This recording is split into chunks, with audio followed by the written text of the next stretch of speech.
2005. At nang taon ding iyon, pumasa si Duterte sa Philippine Bar Examination.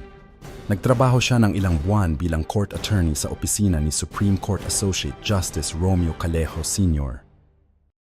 Inamin Rodrigo Duterte na sa simula ay pinipigilan niya ang kanyang mga miyembro ng pamilya na pumasok sa magulo at mahirap na mundo ng politika.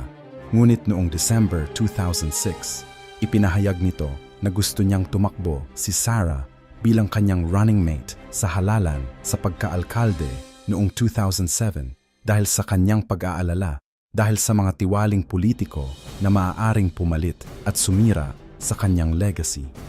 Si Sara Duterte ay nahalal na vice-alkalde noong 2007 na may mahigit 330,000 votes. Tinalo niya ang nag-iisang kalaban na si Jeff Ho at humalili kay Luis Bonguyan.